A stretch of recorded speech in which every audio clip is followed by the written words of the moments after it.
రవిని మరిపించేటి కాంతి తేజోమయుడైన ప్రభువులకు ఘన స్వాగతం ఘన స్వాగతం.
సమయాన దైవ జనమా తరలిరారే స్వాగత గీతాలు పాడగను స్వాగతం సుస్వాగతం స్వాగతం ఘన స్వాగతం స్వాగతం సుస్వాగతం స్వాగతం ఘన స్వాగతం సంగీత నాదాల శుభ స్వాగతం సప్త స్వరముల ఘన స్వాగతం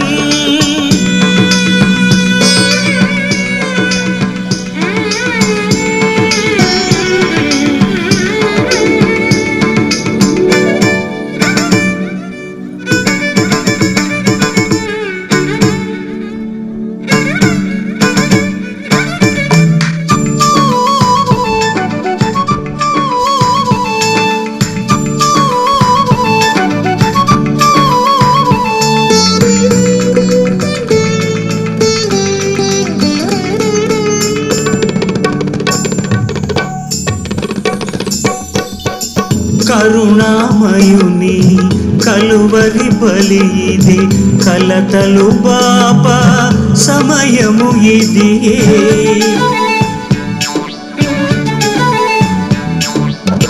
కరుణామయుని కలువరి బలి భక్తి తోడ ప్రభుని వేడిన తీర్చును నీ హృదయ వాంఛలు తీర్చును నీ హృదయ వాంఛలు సంగీత నాదాల శుభ స్వాగతం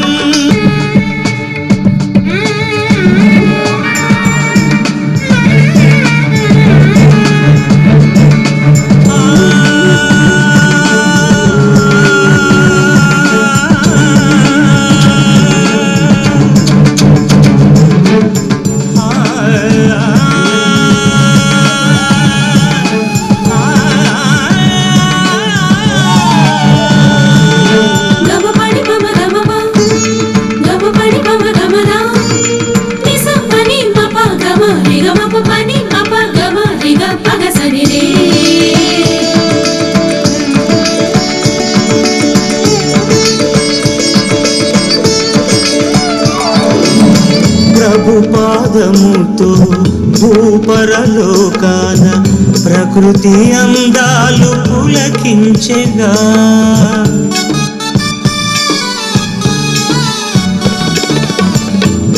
ప్రభుపాదముతో సమయమిదియే ప్రీతి తోడ వేడరే ప్రీతి తోడ వేడరే సంగీత నాదాల శుభ స్వాగతం సప్త స్వరముల ఘన స్వాగతం సాని పమద పాంగరి గరి సదద పద సగరి గపద పసాద బాబ గరి పగరి స సరి గప స రి గపద రి గపద సగరి స సదద పద సరి సదద బాబ గరి గపద బాబ గరి గరి గరి గరి సద సరి గరి గరి గ సరి గపద పద పద గరి గపద పద గరి స సరి గరి గరి రి స సదద సరి సరి రి స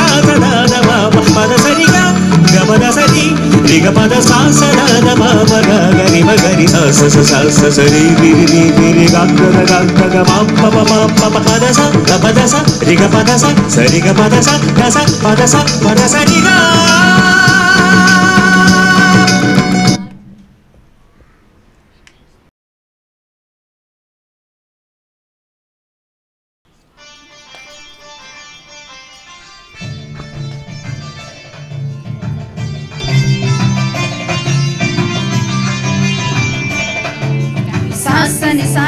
సాసని సరి గమ మమ పా సరి మ పా మమ మాని సగ గ పాప రి గమ సరి గరి రి సా సాసని సాస్ పూజలు పాల్గొనగా వేగమెరా రండి బలి పూజలు చేయగా పరుగిడిరా రండి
సమతా మమతల ఆలంబనలో సతతము కూడి కొనియాడాలని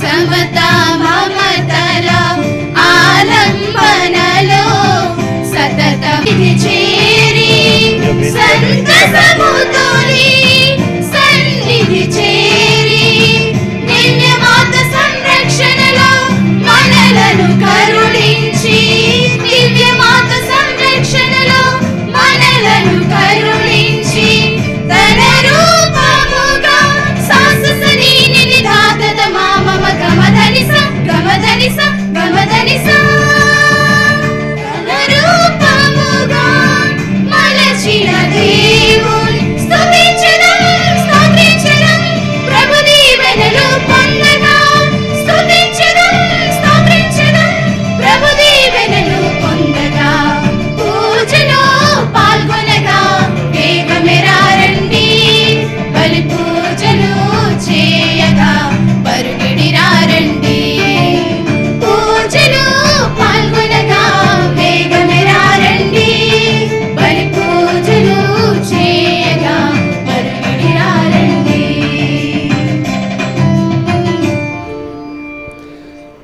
పవిత్ర సాంగ్య వివరణ. పూజ్యులు గౌరవనీయులైన హైదరాబాదు అగ్రపీఠాధిపతులు శ్రీ శ్రీ శ్రీ తుమ్మా బాలగారికి స్వాగతం, ఘనస్వాగతం, శుభ స్వాగతం. పవిత్రాత్మ సభ మఠవాస జీవితంలో ప్రథమ మరియు నిత్య మాటపట్టు మహోత్సవ సంబరానికి విచ్చేసి వీరి కొరకు ప్రార్థించుటకు అరుదించిన గురువర్యులారా స్వాగతం, శుభ స్వాగతం. పవిత్రాత్మ సర్వేశ్వరుని ప్రేరణతో ప్రభు ద్రాక్షావల్లిలో సేవకురాండ్రుగా పిలుపునందుకొని నా జీవితం మీకే అంకితం, నన్నిక నడిపించు దేవా అంటూ తమ అమూల్యమైన జీవితాన్ని భగవంతునికి అంకితమొనర్చి పవిత్రాత్మ సభ మఠవాస జీవితంలో తొలి అడుగు వేయ ఈ ధీర వనితల కోరికను ఈ జీవితం శాశ్వతంగా మీకేనంటూ అంకితమొనర్చుకొను వీరి కొరకు ప్రభుయేసు ప్రేమ బలిని అర్పించి పవిత్రాత్మ సర్వేశ్వరుడు సప్త వరాలతో వీరిని నింపుమని ప్రార్థించుటకు విచ్చేసిన గురువులకు, బంధుమిత్రులకు, శ్రేయోభిలాషులకు స్వాగతం. జన్మనిచ్చి ప్రేమను పంచి విద్యాబుద్ధులు నేర్పించి తమకు చేదోడు వాదోడుగా ఉంటారని ఆశించే సమయంలో పవిత్ర మఠ జీవితాన్ని కోరుకున్న తమ ముద్దు బిడ్డల ఆశయాన్ని అభినందిస్తూ ప్రోత్సహిస్తూ దైవ దీవెనలు కోరుతూ ప్రార్థించవచ్చిన తల్లిదండ్రులారా మీ త్యాగ నిరతిని వేనోల్లో కొనియాడుతూ మీకు స్వాగతం పలుకుతున్నాం. प्रिय माता और पिता, हम आप लोगों को पूर्ण हृदय से स्वागत करते हैं और आप सबको शुक्रिया करती है को आज अपने बच्चों को भगवान की नाम से उत्सर्ग किया और उनके पवित्र कार्य में अपनी बच्चों को जीवन को समर्पण किया. अम्मे समस्तों को स्वागतम करूचु. పవిత్రాత్మ సభ మఠకన్యలారా, మీ జీవితాలను ఆత్మదేవునికి అంకితం చేస్తూ పవిత్రాత్మ మఠ చట్టానికి అనుగుణంగా జీవిస్తానని ఒప్పందం చేయుటకు వచ్చిన అభ్యర్థులకు స్వాగతం. రండి, పవిత్రాత్మ వరాలతో దీవించబడండి, ప్రభుని సేవలో పునీతం కండి. పితా పుత్ర పవిత్రాత్మా నామమునా మన ప్రభు అయిన యేసుక్రీస్తు కృపా, సర్వేశ్వరుని ప్రేమ, పవిత్రాత్మ సహవాసము మీ అందరితో ఉండునుగాక. మీ ఆత్మతోను ఉండునుగాక. క్రీస్తునాథుని యందు ప్రియులకు దైవ ప్రజలారా, మొట్టమొదట ఇక్కడ చేరిన గురువులందరికీ, మఠవాసులందరికీ, సిస్టర్ చిన్నమ్మ గారికి, ఈ హోలీ స్పిరిట్ సిస్టర్స్ అందరికీ, ఇక్కడ చేరినటువంటి ఈ కన్యల తల్లిదండ్రులకి, బంధుమిత్రులకి, శ్రేయోభిలాషులందరికీ, వార్తాపత్రిక విలేకరులందరికీ మొట్టమొదటి నేను హృదయపూర్వక పాస్కా మహోత్సవ శుభాకాంక్షలను అందజేస్తూ ఉన్నాను. ఈరోజు మనందరం ఈ పీఠం చుట్టూ గుమికూడింది ప్రత్యేక ఉద్దేశాన్ని గురించి. ముగ్గురు నవకన్యలు మరియ రాణి, పద్మిని, పూర్ణిమ తాత్కాలిక నోములని తీసుకోవడానికి ముందుకు వస్తున్నారు. అదేవిధంగా మఠకన్యలు sister Mariya Rani, sister Mary Padmini,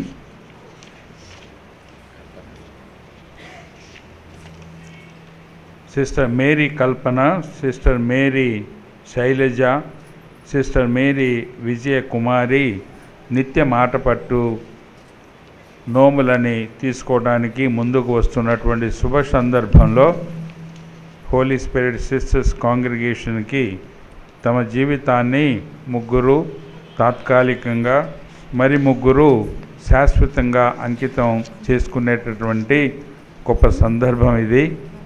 మొట్టమొదట సిస్టర్ చిన్నమ్మ గారికి, ప్రొవిన్షియల్ సుపీరియర్ గారికి, వారి సలహా సంఘ సభ్యురాండ్రకి, హోలీ స్పిరిట్ సిస్టర్స్ అందరికీ, అదేవిధంగా ఈ కన్యకల తల్లిదండ్రులకి, తోబుట్టువులకి, బంధుమిత్రులందరికీ నేను హృదయపూర్వక శుభాకాంక్షలను తెలియచేస్తున్నాను.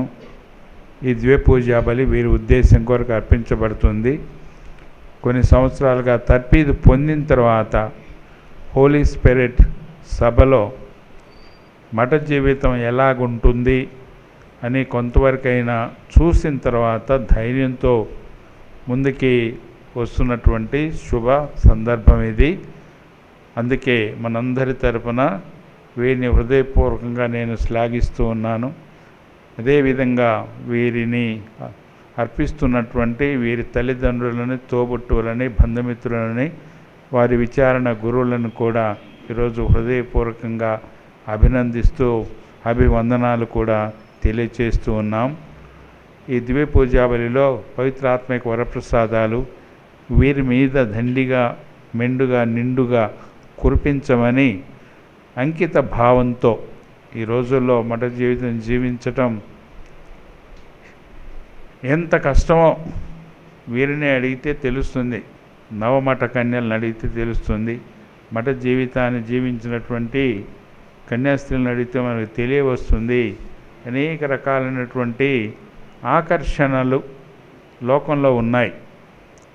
అయినప్పటికీ వాటినంతా ఒక ప్రక్కన పెట్టి మఠ జీవితానికి వచ్చి తమ యొక్క సేవలను దైవ సేవలో, మానవ సేవలో ఈ హోలీ స్పిరిట్ సిస్టర్స్ కాంగ్రిగేషన్ సభ ద్వారా అర్పించడం అనేది అది గొప్ప దేవుని యొక్క ప్రేమ కానుక. వీరు కుటుంబాలు, తల్లిదండ్రులు ఇచ్చేటువంటి వారి ప్రేమ కానుక, ఈ మఠానికి ఇచ్చేటువంటి ప్రేమ కానుక. వారు ఆ మేరకు ఎదిగి ఈ ఉద్దేశాల కొరకు జీవించాలంటే మన శక్తి సరిపోదు.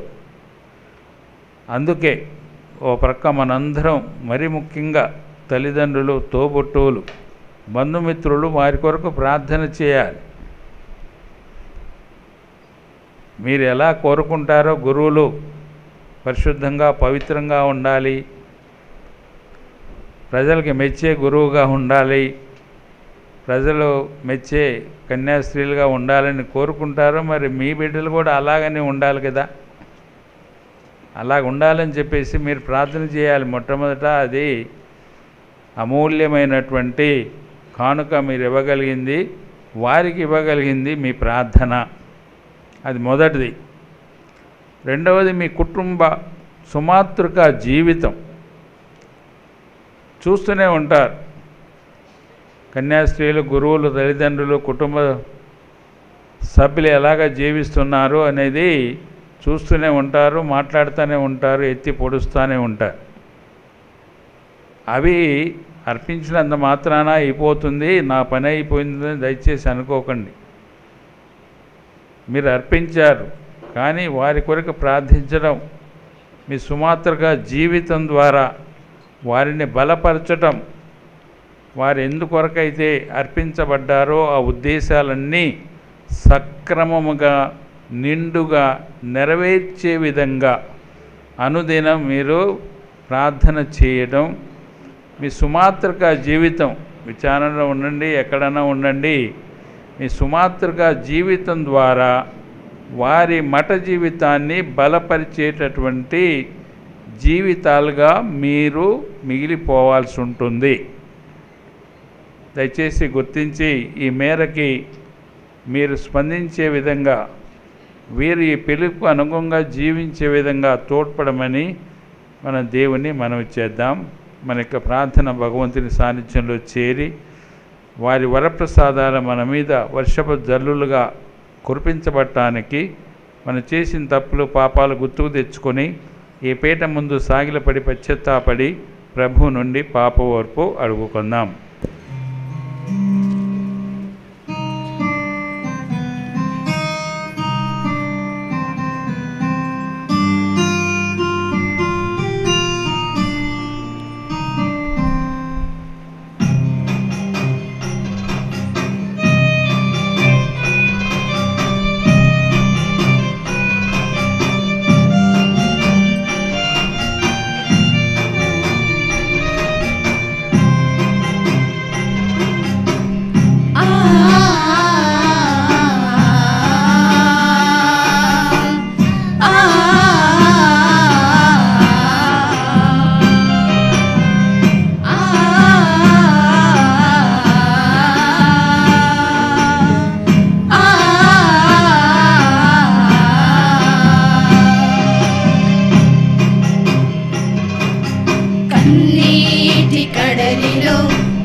కన్నీటి కడలిలో చుక్కాని లేని నావలో నిన్ను మరచి దిక్కులేక చిక్కుకుంటిని. కన్నీటి కడలిలో చుక్కాని లేని నావలో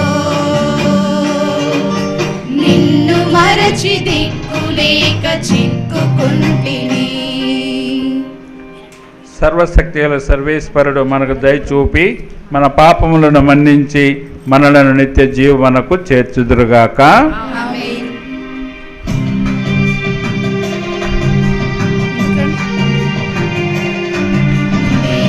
క్రీస్తువా దయ చూపండి, క్రీస్తువా దయ చూపండి, ఏలినవారా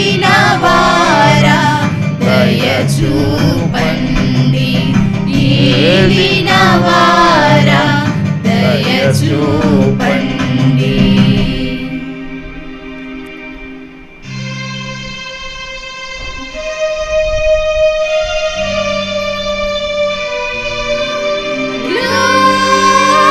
Gloria in excelsis.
సర్వశక్తుడా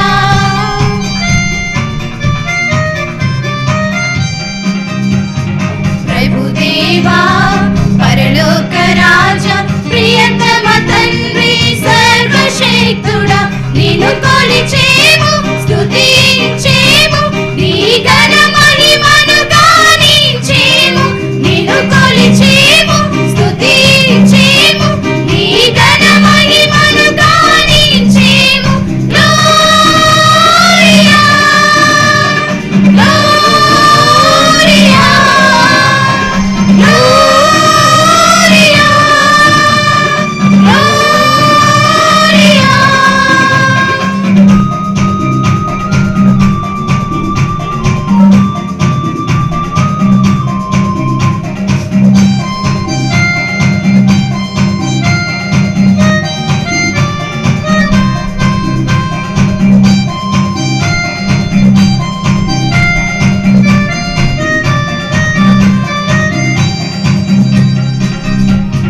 ప్రభు యేసు దైవ కుమార దివ్య గొర్రె పిల్ల దయ చూపుమయా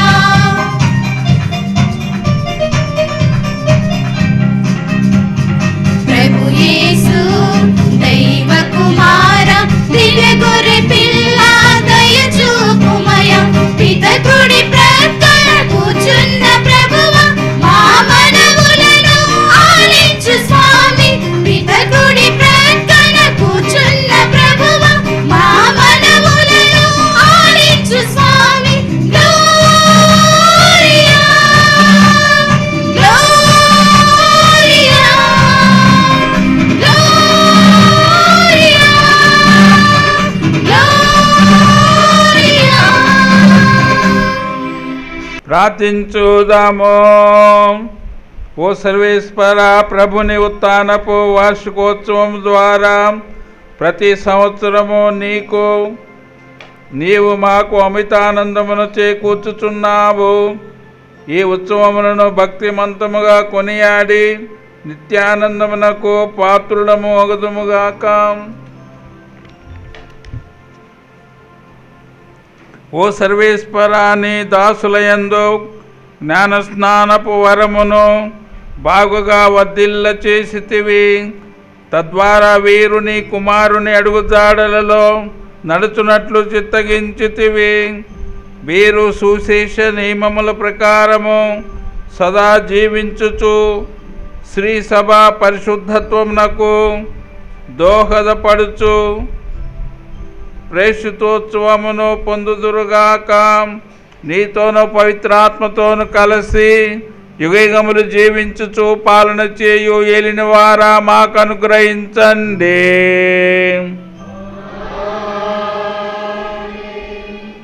ప్రభువు ఆత్మ తన మీద కుమ్మరించుట, అటు పిమ్మట నేను నా ఆత్మ ఎల్లరిపై కుమ్మరింతును. మీ పుత్రులు పుత్రికలు నా సందేశమును చెప్పుదురు. మీ ముదుసలు కలలు కందురు. మీ యవ్వనులు దర్శనములను గాంతురు. ఆ కాలమున నేను సేవకులకు స్త్రీ పురుషుల మీదను నా ఆత్మను కుమ్మరింతును. ఆ దినమును గూర్చి భూమి మీదను ఆకాశమునను గుర్తులను చూపుదును. అప్పుడు నెత్తురు, నిప్పు, పొగమబ్బులు కనిపించును. ప్రభువాకు దీన్ని దీవించునుగాక.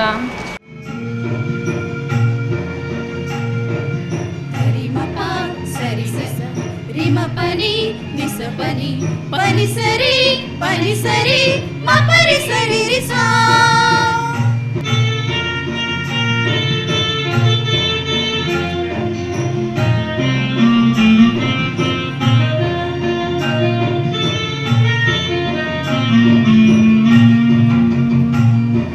పరమ పసిడి నాదం ఇది ప్రభుని దివ్య రూపం. ప్రేమ సుధలు చిందించి పరమ వేద గ్రంథం. పరమ పసిడి నాదం ఇది ప్రభుని దివ్య రూపం. ప్రేమ సుధలు చిందించి పరమ వేద గ్రంథం. ఈ జగతిని సృష్టించి జనావళిని నడిపించి, ఈ జగతిని సృష్టించి జనావళిని నడిపించి సత్యమైన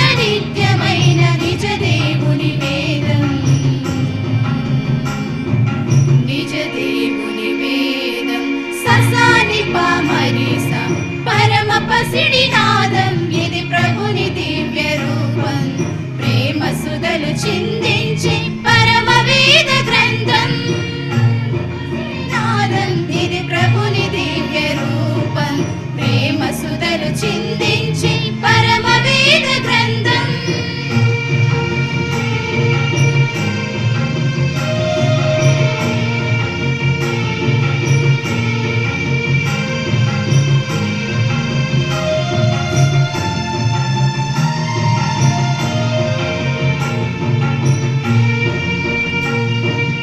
అంధకార బంధురమున అలమటించు వారికి అమరవాణి వెలుగు చూపు మణి దీపం ఈ గ్రంథం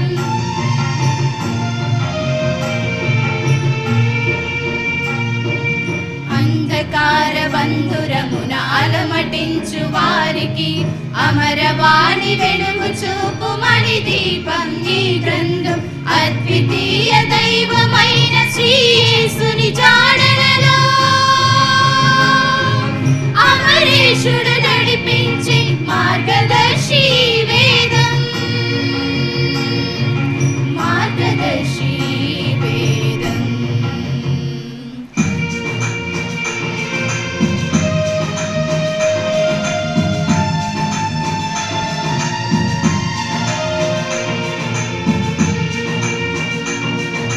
మమతల జల్లుల జల జల కురిసి వరములనిచ్చే వేదం పాపికి రక్షణ ప్రభునికి చెంతను చేర్పించును ఈ వేదం శాంతిని నొసగిడి వాక్యం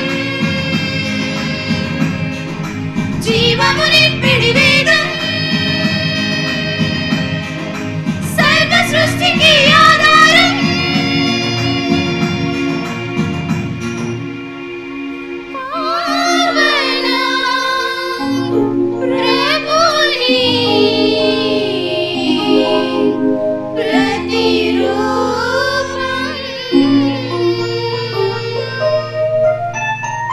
రెండవ పట్టణము అపోస్తల కార్యములు 4వ అధ్యాయము 32వ వచనం నుండి 35వ వచనం వరకు.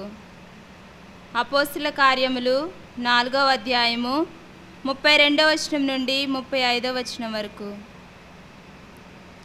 విశ్వాసుల సంఘము ఒకే మనసుతోనూ ఒకే హృదయముతోనూ జీవించుచుండెను.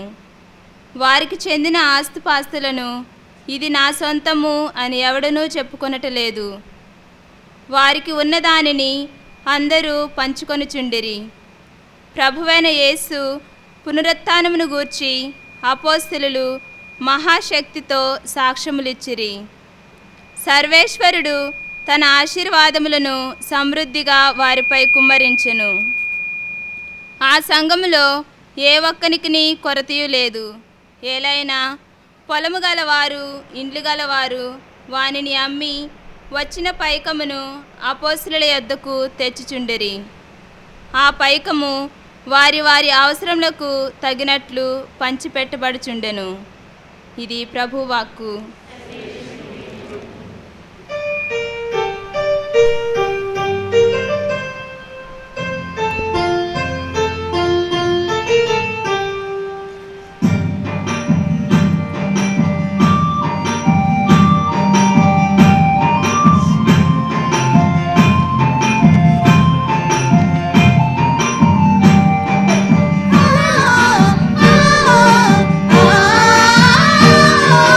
ఆ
ఏలిన వారు మీతో ఉందరుగాక. నీ ఆత్మతో ఉండునుగాక. పునీత మత్తయి గారు వ్రాసిన సువిశేషములోని భాగము. ప్రభువా మీకు మహిమ కలుగునుగాక.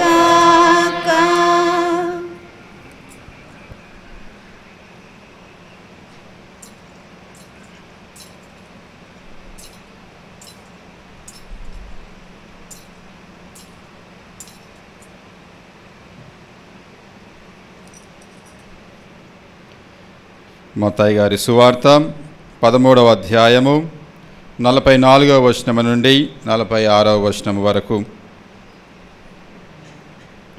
పరలోక రాజ్యము పొలములో దాచబడిన ధనము వలె ఉన్నది. ఒకడు దానిని కనుగొని అచటనే దాచియుంచి సంతోషముతో వెళ్ళి తనకు ఉన్నదంతయు అమ్మి ఆ పొలమును కొనెను. ఇంకను పరలోక రాజ్యము ఆణిముత్యములు వెదకు వర్తకుని వలె ఉన్నది. ఆ వర్తకుడు విలువైన ఒక ముత్యమును కనుగొని వెళ్ళి తనకున్నది అంతయు అమ్మి దానిని కొనెను.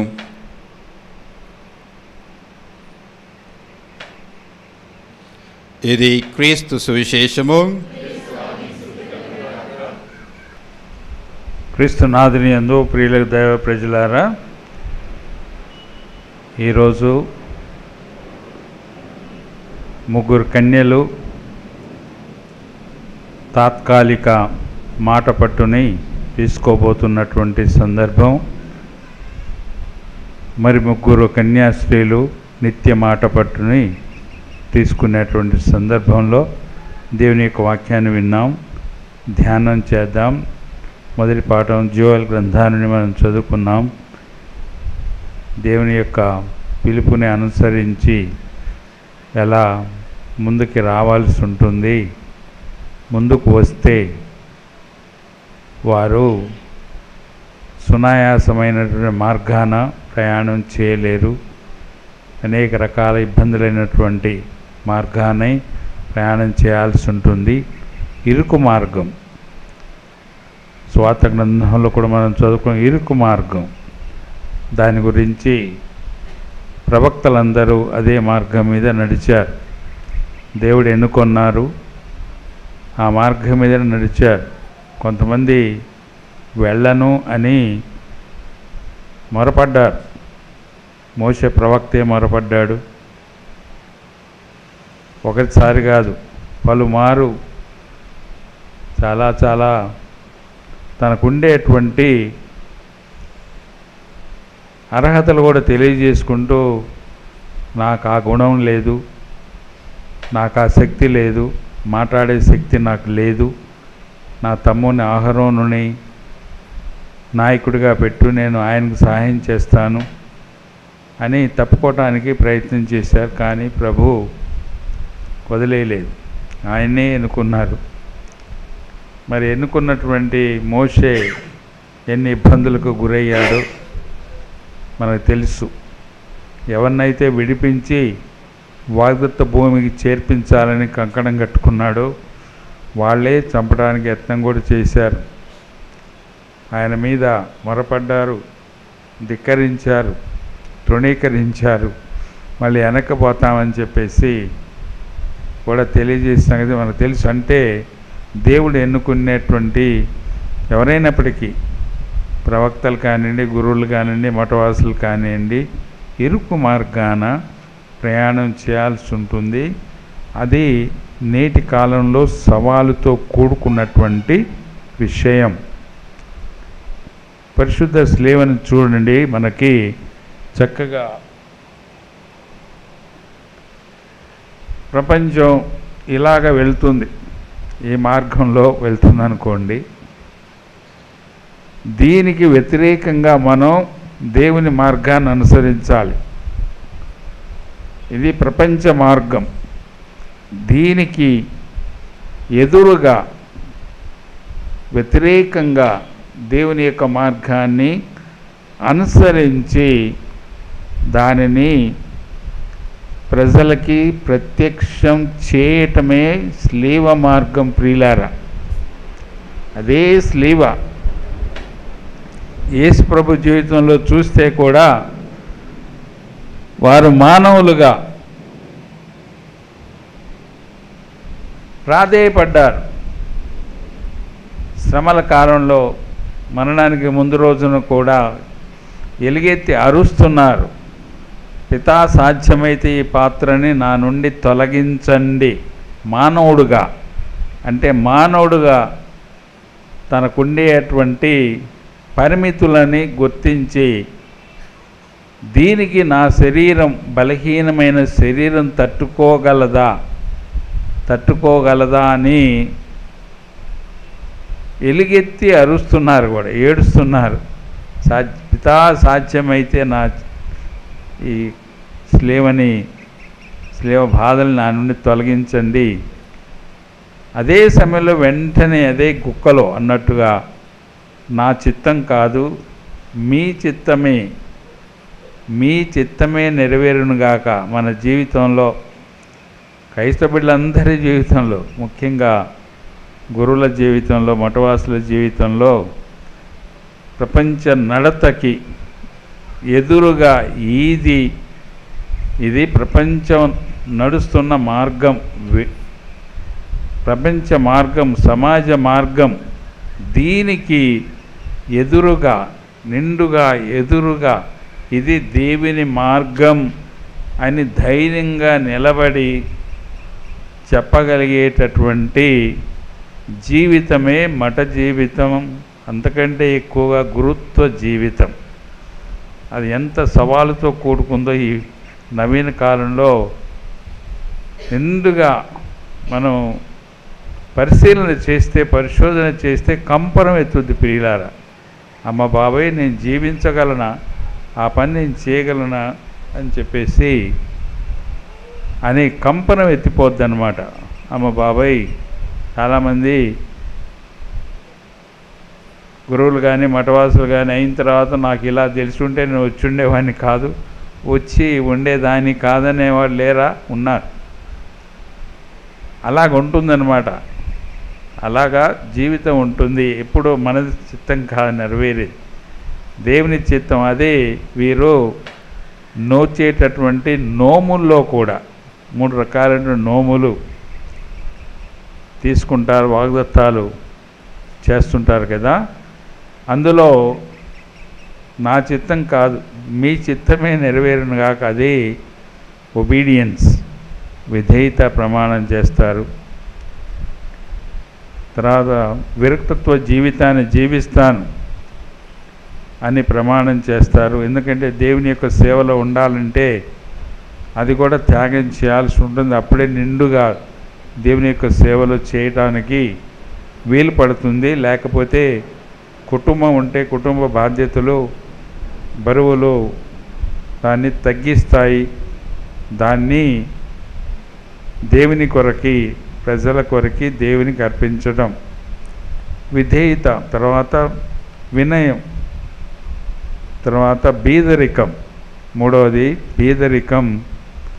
అవును, యేసు ప్రభు బీదవాడిగా పుట్టాడు. సేవలు చేయాల్సి ఉంటే తప్పనిసరిగా ఆ రకమైనటువంటి జీవితం జీవిస్తే తప్ప చేయలేరన్నమాట. త్యాగాలకి పూనుకోవాలి, అన్నీ వదులుకోవడానికి సిద్ధపడాలి. అన్నీ వదులుకొని వచ్చాం, మళ్ళీ అంకిత భావం, అంటిపెట్టుకొని జీవించే భావం, పొసెసివ్నెస్ అనేవి ఉండకూడదు. ఇవి లోకానికి లేక చరిత్ర లేక మానవ జాతి నడిచే విధానానికి వ్యతిరేకంగా నడవడం ఎంత సవాలుతో. మరి అదే సవాలు జీవితం ఇప్పుడు ప్రపంచం కోరేది. అదే పరిశుద్ధ పాపు గారు, ఫ్రాన్సిస్ పాపు గారు బయటికి వెళ్ళి ఆ రకంగా జీవించటానికి, మార్గాన్ని చూపించటానికి ఈ ఆడంబరాలు అవన్నీ తొలగించేసి పద్ధతులు, ఇదివరకు ఉన్నటువంటి పద్ధతుల్లో కూడా మార్పు తీసుకొచ్చి ప్రజలకి అందుబాటులో ఉండాలి, ప్రజల జీవితానికి కూడా అందుబాటులో ఉండాలని చెప్పేసి అది ప్రపంచానికి ఆ సందేశాన్ని అందిస్తున్నారు. అందుకని వారు అందరినీ ఆకర్షిస్తున్నారు. కథోలిక బిడ్డల్ని కాదు, క్రైస్తవ బిడ్డల్ని ఆకర్షిస్తున్నారు. ఇతర విశ్వాసాలకు చెందిన బిడ్డలందరినీ కూడా ఆకర్షిస్తున్నారు. ఏంటి ఈయనలో ప్రత్యేకత అనేది మనం ఆ దశకి ఎదగకపోయినప్పటికీ అందులో కొంత భాగమైనా మనం జీవించాలి. అది మఠ జీవితం అని చెప్పేసి ఈరోజు గుర్తించడం ప్రియులారా. ఇక రెండవ పాఠంలో అపోస్తులు వారి కాలంలో, అపోస్తుల కాలంలోనే క్రైస్తవ బిడ్డలు ఎలా తమ చిర ఆస్తులు కూడా అమ్మి అపోస్తుల పాదాల చెంత పెట్టారు. ఉన్నవన్నీ సమష్టిగా వాడుకోవడం, సమష్టి జీవితం, అది చక్కగా రెండవ పాఠం కూడా ఎన్నుకోబడింది. మఠ జీవితం అదే, సమష్టి జీవితం. సమష్టి జీవితం నాకంటూ ఏమి లేదు, నాది అంటూ ఏమి లేదు, ఇది మనందరిది సమష్టి జీవితం. ఒకరికి ఎక్కువ ఒకరికి తక్కువ ఏం లేదు. అందుకనే ఎక్కడ పనిచేసినప్పటికీ వారి అన్నీ ప్రొవిన్షియల్ గారికి లేక ప్రొవిన్షియల్ కౌన్సిల్కి అర్పిస్తారు. అవి వాళ్ళు పంపిణీ చేస్తుంటారు అవసరాన్ని బట్టి, ఎక్కడ అవసరం ఉంటుందో. అంటే ఆ తొలినాటి క్రైస్తవ భావాలు మఠ జీవితంలో ఎంత చక్కగా పొందుపరచబడ్డాయో దాన్ని కూడా మనం ధ్యానం చేయడం అనేది అవసరం. అందుకని మఠ జీవితంలో ఒకటే రోజు, 2 రోజులు లేకపోతే ఒకటే రోజు ట్రాన్స్ఫర్ వచ్చేస్తే వెళ్ళిపోతుంటారు. ఎందుకంటే వాళ్ళకి అంకిత భావం అనేది అంటిపెట్టుకొని జీవించేది. అంకిత భావం కాదు, వస్తువులకి లేక పదవులకి అంటిపెట్టుకునేటటువంటిది ఎలాంటిది ఉండకూడదు, అది ఉద్దేశం కాదు అని చూపించడానికి ఒకరోజే ఏముంది, వాళ్ళు ఉపయోగించుకునే వస్త్రాలు లేకపోతే కొన్ని పర్సనల్ థింగ్స్ అవే ఉంటాయి, వ్యక్తిగతంగా ఉంటాయి కాబట్టి వేరే తీసుకోవడానికి అవసరమే లేదు. అందుకని అలాగా వెళ్ళిపోతుంటారు. అంటే దాంట్లో ఉండే భావాన్ని ఈ రకంగా కూడా మఠవాసులు చూపిస్తూ ఉంటారు. సమష్టి జీవితం, కుటుంబ జీవితం లాంటిది సమష్టి జీవితం. దీని పుట్పూర్వోత్తరాలు మనం చూసినట్టయితే ఇజ్రాయెల్లో 12 గోత్రాలు ఉండేవి. ఈ భూమి అనేది వారికే చెందింది. ఆ 12 గోత్రాలకు ఎందుకు చెందింది, 12 గోత్రాల ద్వారా ఇది దేవునికి చెందింది అని చూపించడానికి, మనం వాడుకునే వ్యక్తులమే కానీ మనం సొంతదారులం కాదు అన్న భావాన్ని వ్యక్తం చేయడం. అంతసేపు వాడుకున్నది వాళ్ళమే, భూమి అనేది అందరికి ఇవ్వబడింది, ఇది ఒకరి సొత్తు కాదు అనేటటువంటి అంశాలు ఎలా సమాజంలో దేశాల్లో ముందుకు వస్తున్నాయో మనందరికీ తెలుసు అన్నమాట. ఈ భూమి అంటే నీకు ఒక్కడికే ఇచ్చిందా అని చెప్పేసి వాదించే వాళ్ళు ఎంతమంది ప్రోగవుతున్నారు. అక్కడ మనం చూడాల్సింది, ఇవి మనకి వినియోగార్థం ఇవ్వబడింది, మన సొంతం అంటూ ఏమీ లేదు. మన అవసరాలు తీర్చుకున్న తర్వాత మిగతాది మనం అట్టే పెట్టుకోకూడదు, ఇతరులతో పంచుకోవాలి. బైబిల్ గ్రంథంలో చెప్పుంటే 10వ వంతు 10వ భాగాన్ని దేవునికి ఇవ్వాలి. దేవునికి ఇచ్చేయని ఏమవుతాయి, ఇలాగా అవసరమైన వాళ్ళకే పంపిణీ అవుతాయి. ఆ భావాలన్నీ పరిశుద్ధ గ్రంథంలో కూడా ఉన్నాయి. అది మరీ ఎక్కువగా మన మఠ జీవితంలో ఉండాల్సి ఉంటుందని, దేన్ని అంటిపెట్టుకోకుండా ఆస్తితో కానీ పదవితో కానీ స్థలంతో కానీ అంటిపెట్టుకోకుండా, ఎందుకంటే అన్నీ వదిలేసి దేవునికి అర్పించుకున్నాం. ఆ దేవుడు ఎక్కడికి రమ్మంటే పెద్దల ద్వారా పిలుస్తారు. మరి అది వేరే పద్ధతి ఏదైనా ఉంటే మనం చూడవచ్చు. శ్రీ సభలో వేరే పద్ధతి అని ఉంటూ, లేక బైబిల్ గ్రంథంలో ఇంకా వేరే పద్ధతి ఏదైనా ఉంటే అది మనం ఆలోచించవచ్చు కానీ అలా లేదు మనకి. బైబిల్ గ్రంథాలు ఆధారాలు లేవు, శ్రీ సభలు అంతకంటే ఆధారాలు మనకు లేవు. కాబట్టి ఆ పద్ధతిలోనే శ్రీ సభ చట్ట ప్రకారంగా మఠాల ప్రణాళిక తర్వాత వాళ్ళ క్రమాల ప్రకారంగానే వ్యక్తులందరూ జీవించడం తప్పనిసరి అవుతుందని కూడా గుర్తించడం ఈరోజు ఈ నవకన్యలు కూడా గుర్తించాల్సినటువంటి విషయం అని చెప్పేసి సువార్త గ్రంథంలో దేవుని యొక్క రాజ్యం ఆణిముత్యానికి పోల్చబడింది, దాచబడింది. అది కనుగొంటే దాన్ని అమ్మి ఎంత వెలకైనా దాన్ని కొంటారు. ఎందుకంటే దాని విలువ తెలుసు.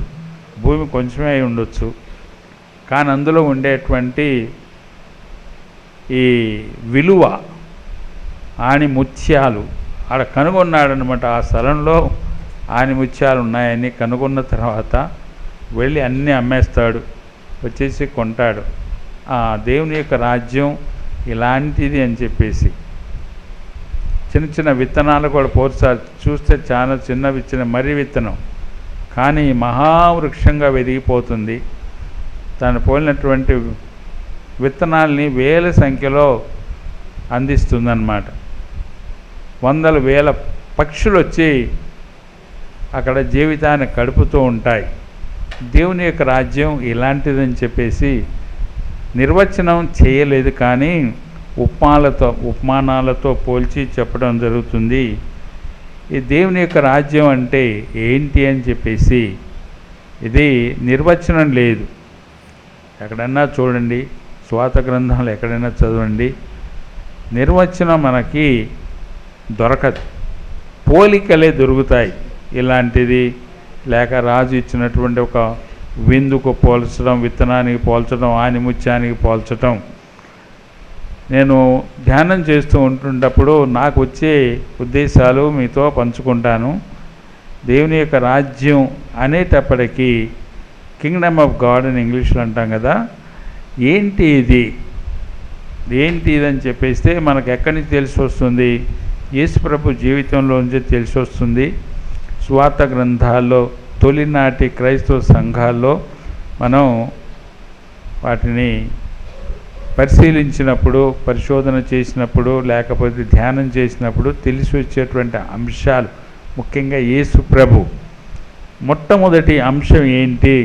దేవుని యొక్క రాజ్యం అంటే కాంక్రీట్ టర్మ్స్లో సాధారణటువంటి ప్రజలకి అర్థమయ్యేటటువంటి భాషలో చెప్పాల్సి వస్తే ఏంటి అని అంటే, మొట్టమొదటి అంశం దేవుని యొక్క రాజ్యాన్ని గురించి మాట్లాడేటప్పుడు మనకి దేవునితో ఉండేటువంటి సంబంధం, మనకి వ్యక్తిగతంగా మనకి నా మధ్యలో నా దేవుని మధ్యలో ఉండేటటువంటి సంబంధం.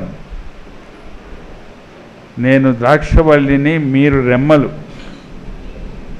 ద్రాక్షవల్లి మధ్యలో రెమ్మల మధ్యలో ఉండే సంబంధం ఎంతగా ఉంటుందో అలాంటి సంబంధం నీ మధ్యలో నా మధ్యలో ఏర్పడాలి అన్న భావం అన్నమాట. ప్రభువుతో ఏకంగా జీవించడం, వ్యక్తిగత సన్నిహిత సంబంధాన్ని ఏర్పరచుకోవడం. ప్రతి బిడ్డ ఏ విశ్వాసానికి చెందినప్పటికీ అదే వర్తిస్తుంది. ప్రతి కథోలిక బిడ్డకి వర్తిస్తుంది. మరి ముఖ్యంగా మఠవాసులకి, గురువులకి వర్తిస్తుంది. ఎందుకంటే ప్రత్యేకంగా పిలుపుని పొంది అంగీకరించి ముందుకు వచ్చారు కాబట్టి దేవుని మధ్యలో, నా యేసు ప్రభు మధ్యలో, నా మధ్యలో, నా త్రియేక దేవుని మధ్యలో, నా మధ్యలో అత్యంత సన్నిహిత వ్యక్తిగత సంబంధం అనేది మొదటి అంశం ఈ దైవరాజ్యంలోకి వచ్చేది. ఇక రెండవది మన కమ్యూనిటీ, క్యాథలిక్ కమ్యూనిటీ అనేది దేవుడు ఎన్నుకున్నటువంటి కమ్యూనిటీ కాబట్టి ఆ కమ్యూనిటీతో కూడా కలిసి జీవించడం. ఎందుకంటే వ్యక్తిగతంగా మనం మోక్షాన్ని పొందే మార్గాన్ని దేవుడు ఏర్పాటు చేయలేదు. ఎందుకంటే దేవుడు ఇజ్రాయెల్ ప్రజలను ఎన్నుకున్నారు, వారి ద్వారానే రక్షకుని పంపారు, ఆ రక్షకుని ద్వారానే మనకి రక్షణాన్ని దయచేశారు. వారి రక్షణ కొనసాగించడానికి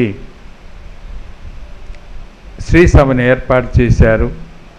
అందుకనే మనం శ్రీసభ సభ్యులంగా అందరూ ఒకే కుటుంబంగా, దేవుని కుటుంబంగా, శ్రీసభ కుటుంబంగా రక్షణ పొందాల్సి ఉంటుంది. ఆ సంబంధాన్ని ఏర్పాటు చేసుకోవటం అనేది చాలా అవసరం ప్రియులారా. ముందు దేవుని యొక్క ఉనికిని గుర్తించడం, వారితో వ్యక్తిగత సంబంధాన్ని ఏర్పాటు చేసుకోవడం, తర్వాత కథోలిక శ్రీసభలో కూడా మనందరం సభ్యులం వివిధ రకాలైనటువంటి సేవలు అందించాలి. అవన్నీ చిన్నప్ప గారు చక్కగా మానవ శరీరానికి పోల్చి చూపిస్తారు. శ్రీసభ అనేది యేసుప్రభు యొక్క శరీరం, దానిలో తల ఉంటుంది, అన్ని వివిధ భాగాలు ఉంటాయి. ఏ భాగం కూడా డబల్ పని చేయదు. తల చేసే పని తలే చేస్తుంది, చేతులు చేసే పని చేతులు చేస్తాయి. ఆ విధంగా హృదయం చేసే పని, అలాగా కాళ్ళు, ఏవి కూడా నేను నీకంటే గొప్పవాడిని గొప్పదాన్ని అని పోటీ పడరు. వారికి అప్పగించబడినటువంటివి అన్నీ సక్రంగా చేస్తేనే మనం జీవిస్తాం. లేకపోతే మన భాగాలే, శరీర భాగాలే, వాటి మధ్యలో అన్యోన్యత లేకపోతే అదే జీవితం దుర్లభం అవుతుంది మనకు తెలుసు.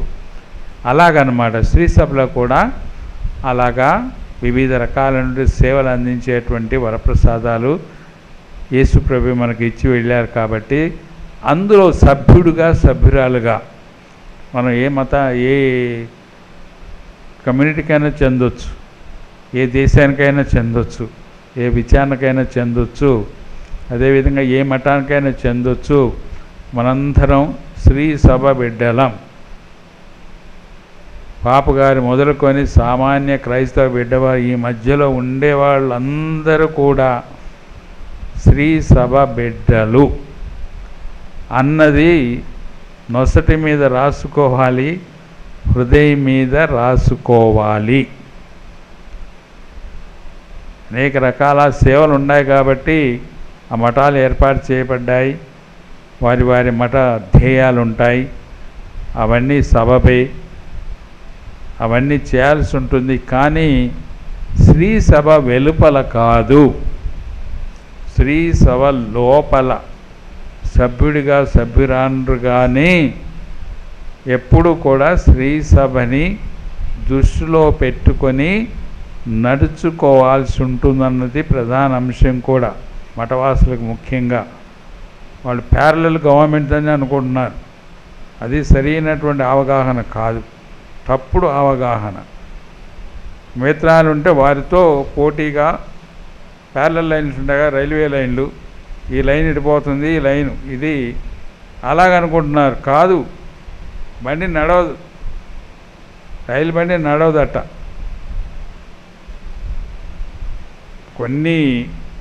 కొన్నింటికి పరిమితమయ్యి వాళ్ళకి అటానమీ అని ఉంటుంది. కానీ అది శ్రీ సభ వెలుపల కాదు, శ్రీ సభలోనే, అన్యోన్యతలోనే అని చెప్పేసి.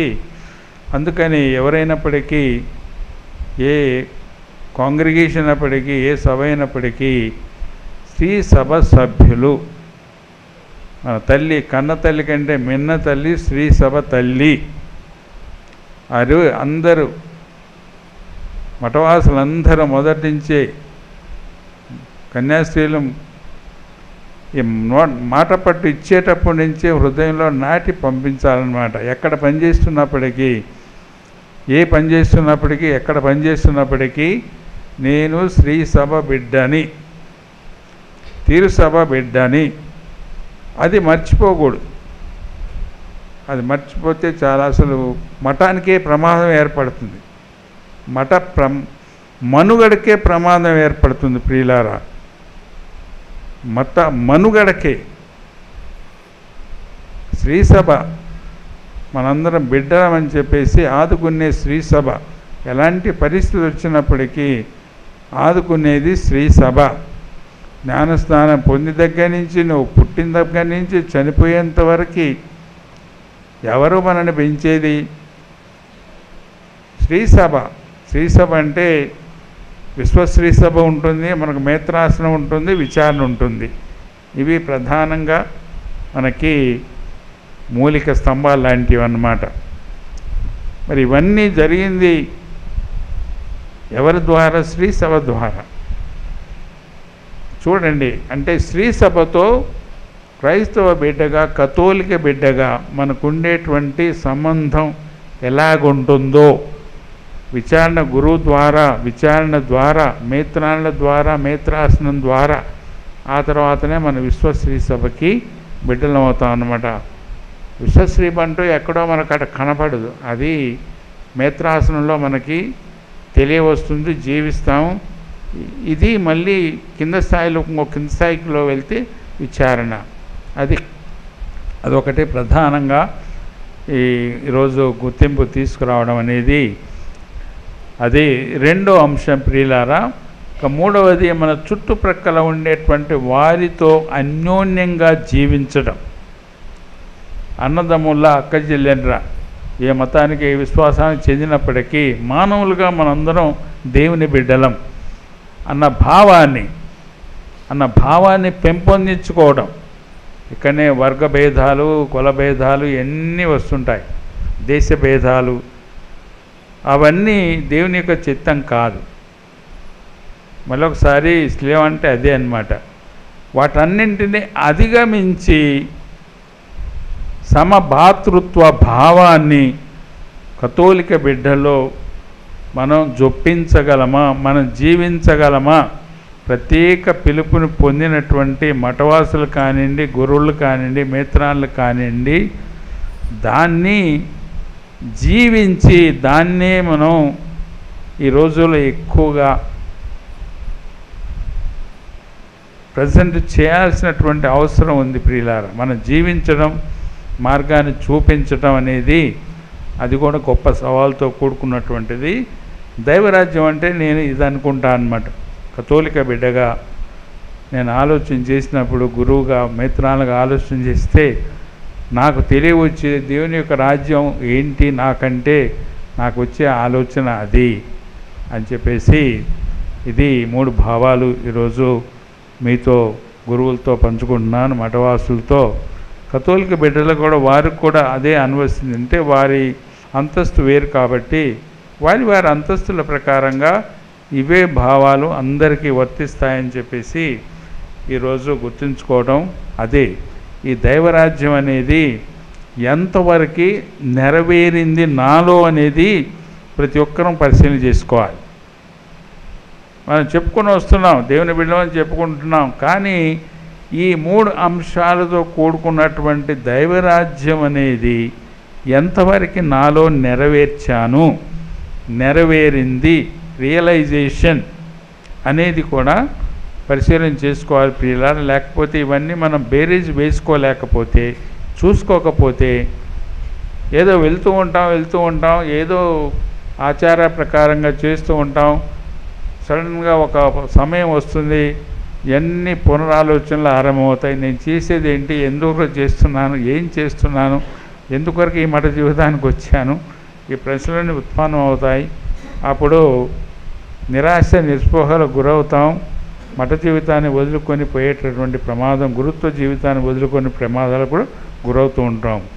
ఈరోజు ముఖ్యంగా ఈ అంశాలే నేను మీతో పంచుకోదలుచుకున్నాను. ముఖ్యంగా ఈ 6 కన్యక మనులకి తెలియచేసే విషయం అవి దయచేసి బాగా గుర్తుంచుకోవాలి, మీ హృదయంలో నాటుకోవాలి. మొదట చెప్పాను, దేవుని యొక్క పిలుపును అనుసరించి వచ్చాం కాబట్టి అది స్లేవ మార్గం. దేవుని యొక్క పిలిపే స్లేవ మార్గం. ఆ మార్గాన్ని అనుసరించాల్సి ఉంటుంది. కాబట్టి ఏ కష్టం వచ్చింది, ఆ కష్టం వచ్చింది, నేను వెనకడుగు వేస్తాను, మరొక తలంపని ఉండకూడదు కదా. అది గుర్తించండి. రెండవది శ్రీ సభ సభ్యులు, మనం దేవునితో వ్యక్తిగత సంబంధం, శ్రీ సభ సభ్యులు, సభ్యురాండ్రం.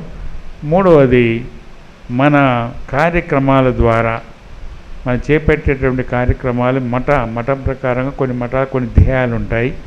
వాటి ప్రకారంగా సౌభాతృత్వం అనేది మనం పెంపొందించడం, దానికి యేసు ప్రభువే మనకి ప్రధాన ఆదరవు, మార్గం. అందుకే వారు అర్థాన్ని స్వీకరించారు.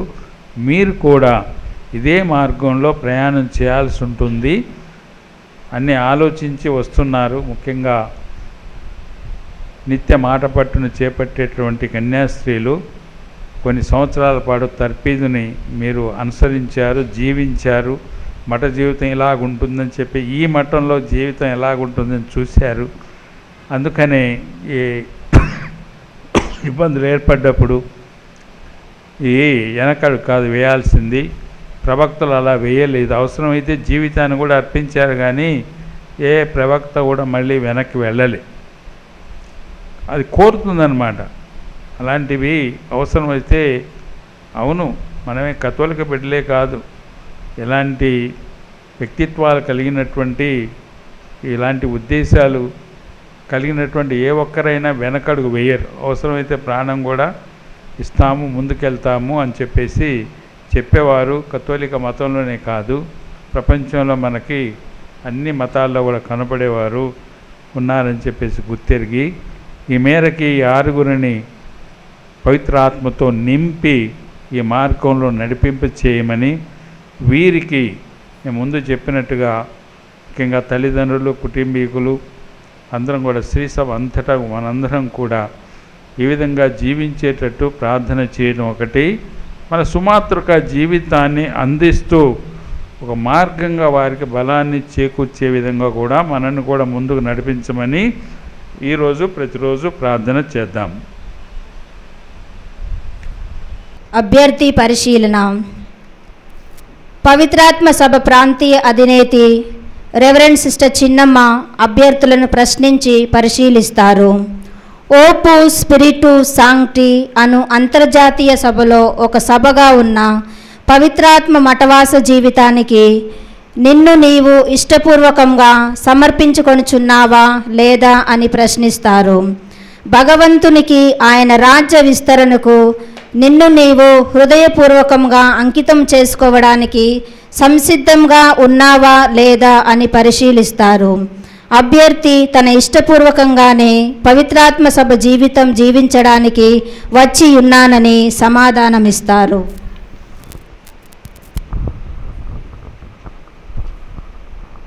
You decide to dedicate your life to God as a member of the Holy Spirit Sisters, an apostolic life society of sisters in the Opus Spiritu Sancti. Therefore, I ask you, have you come here before the altar of your own free will to make this offering of your life to God and His kingdom? It is of my own choice that I am here. Is it your firm intention to dedicate yourself in a special way to the Holy Spirit and led by His inspirations to place yourself at the disposal of the Church for her apostolate? I wish it with my whole heart. అభ్యర్థి మఠవాస జీవిత వస్త్రీకరణ. మఠవాస జీవితం జీవించడానికి పరిశుద్ధత కలిగి ఆ ప్రభు సన్నిధిలో నూతన సృష్టిగా జీవిస్తానని, దానికి గుర్తుగా ఈ మఠవాస వస్త్రాలను స్వీకరిస్తారు. Our help is in the name of the Lord who made heaven and earth. The Lord be with you. And also with you. Lord Jesus Christ, you have accepted our human nature.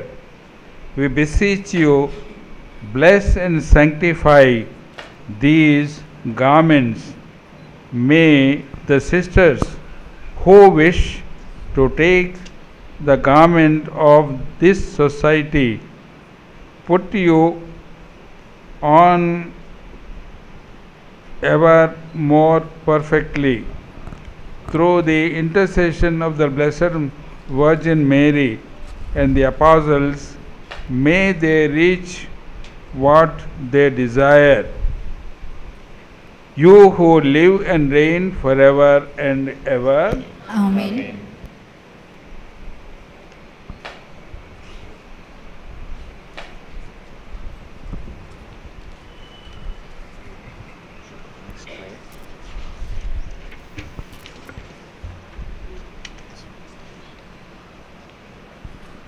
May the Lord clothe you with the new person created in God's image, in free justice and holiness.